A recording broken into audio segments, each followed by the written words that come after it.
te retrouve aujourd'hui dans un nouveau vlog. Je t'avoue que je suis bien fatiguée aujourd'hui. J'ai un peu mal dormi cette nuit. En fait, il y a un moustique qui a réussi à rentrer dans la chambre. Donc du coup, j'ai été réveillée, je me suis grattée à la mort. Et il n'arrête pas de pleuvoir depuis hier. Bon, j'aime bien la pluie, mais ça met une ambiance un petit peu maussade. Donc là, je suis un petit peu fatiguée, je suis pas très motivée pour travailler. Et on va sûrement aller se baigner, je pense, vers 13h parce qu'il y a le service de nettoyage de la chambre qui doit venir. Depuis tout à l'heure, je note un peu des idées de vidéos à sortir. D'ailleurs, n'hésite pas à me dire si tu as des idées de vidéos à faire au Sri Lanka. J'ai pas fait mon sport. Je pense que normalement, je le fais toujours à jeun le matin, mais en ce moment, je suis crevée. Donc, je vais peut-être le faire soit là, soit en fin de journée. Et en tout cas, petite story time, je suis trop contente parce que ce matin, en fait, la responsable de l'hôtel, c'est une femme et elle est vraiment hyper gentille, hyper empathique. Et en plus, c'est rare de voir des femmes qui ont des postes à responsabilité dans des hôtels, dans tout ça. Donc du coup, déjà, ça fait plaisir. Je vais la voir pour régler le montant de la quarantaine. Elle m'a accueillie vraiment avec un sourire incroyable. Elle m'a montré ses enfants. Enfin, on a parlé pendant 15 minutes. Je lui ai dit que son sari était beau. Le sari, si c'est bien le mot exact, c'est l'habit traditionnel en fait sri-lankais. Et en fait, elle m'a dit tout de suite « Ah, mais j'en ai plein chez moi, je vais t'en ramener un, tu le porterais super bien, etc. » Et elle m'a donné son numéro personnel et elle m'a donné son mail personnel. Du coup, j'étais trop contente, ça m'a trop mise de bonne humeur d'avoir un contact. Parce que finalement, là, en quarantaine, on est tout le temps tous les deux. Et il n'y a vraiment aucun autre touriste dans l'hôtel. Donc, on voit pas grand monde à part le cuisinier ou de ça. Je suis crevée. Bref.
Pendant qu'on était partis, ils nettoyaient la chambre et trop chou.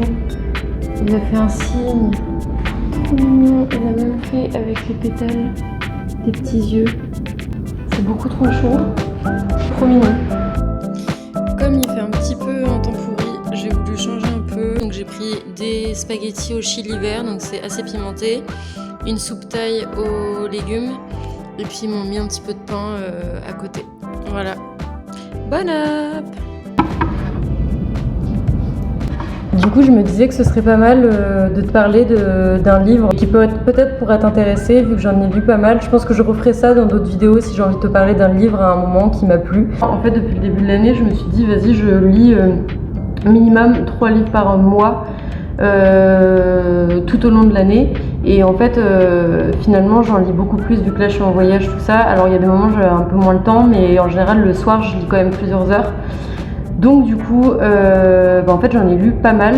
Je t'en ferai profiter, je pense, encore dans d'autres vidéos. De temps en temps, je te parlerai de quelques autres livres. Et pour te situer d'ailleurs, comme on est en voyage, en fait, nous, pour pouvoir lire autant de livres et de manière ultra légère, parce que le but à chaque fois, c'est on se pose la question si c'est léger ou non, parce que en fait, tout ce que tu prends dans ton sac, tu le portes sur ton dos. Donc, je peux te dire que tu réfléchis à 2 fois avant d'amener quelque chose dans ton sac. Donc en fait, moi, ce que je prends, c'est une liseuse. C'est pas une liseuse Amazon, mais c'est une liseuse T-Touch Luxe.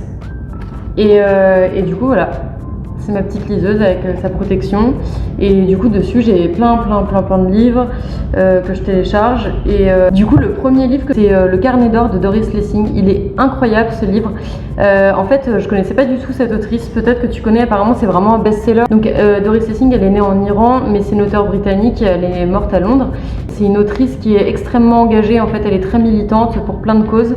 Elle aborde plein de sujets dans ses livres, comme la discrimination, l'injustice raciale ou ethnique. Elle est très militante contre l'apartheid, pour la décolonisation. C'est vraiment une femme très engagée. Ses livres traitent de énormément de sujets. Et moi, personnellement, en fait, quand j'ai lu ce livre-là, il m'a vraiment beaucoup touchée. Il y a des passages qui m'ont vraiment heurté en plein cœur.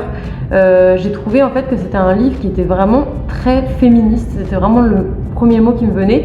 Et pourtant, elle-même, en fait, quand on en a fait un peu une figure de proue du féminisme, alors qu'elle-même ne se proclame pas du tout féministe. Du coup, en fait, les gens lui ont assigné cette étiquette sans que vraiment elle s'autoproclame féministe. Mon livre, je l'ai trouvé vraiment incroyable. Je l'ai trouvé d'une douceur et en même temps, les textes qui sont extrêmement crus, qui peuvent être violents, mais en même temps extrêmement poétiques. Tous ces livres sont inspirés de sa vie, de son expérience en Afrique, de sa jeunesse.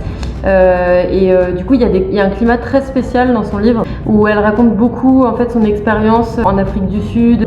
Il y a une ambiance très moite, très humide, très chaude. Très végétale, enfin c'est vraiment, elle arrive vraiment à retranscrire une ambiance, je trouve, à travers la façon dont elle écrit. L'histoire, c'est l'histoire de Anna Wolf, qui est écrivaine mais qui a l'angoisse de la page blanche, elle n'arrive plus à écrire de livres. Elle est sur le point de basculer dans la folie et elle décide de recueillir ses sentiments et ses émotions dans 4 carnets différents, le rouge, le jaune, le bleu et le noir. En fait, chaque carnet correspond à une période de sa vie ou à un aspect de sa vie, soit l'aspect en fait politique, engagement politique, soit l'aspect amoureux ou l'aspect familial. Tout s'entremêle entre le passé, le présent et différents aspects de sa vie, différents aspects de son caractère, pour déboucher sur le carnet d'or qui est le dernier carnet de la fin du livre. C'est vraiment génial comme livre. C'est le destin de plusieurs femmes, dont elle, l'héroïne, pour moi, qui assument leurs idéaux, qui cherchent leur place dans une société essentiellement masculine, dans des milieux essentiellement masculins. Du coup, c'est vraiment super intéressant. Moi, en tout cas, il m'a vraiment bouleversé ce livre, je l'ai trouvé très intéressant. Elle parle de l'amour, elle parle d'avoir des enfants, elle parle de plein de choses comme ça et de sa position là-dedans en tant que femme seule, qui décide d'être seule, mais en même temps qui a toujours ce reliquat de dépendance à l'homme et aux hommes qu'elle rencontre. J'espère que ce livre te plaira si tu le lis. Je m'arrête là et puis je te parlerai peut-être d'autres livres au fur et à mesure des vidéos. Là, j'avoue que j'avais bien envie de te parler de ça. Si tu l'as lu, dis-moi ce que t'en penses. En tout cas, moi là, je suis très fatiguée aujourd'hui, donc je vais aller me reposer et puis on se retrouve demain. Je te fais des gros bisous. Passe une bonne journée.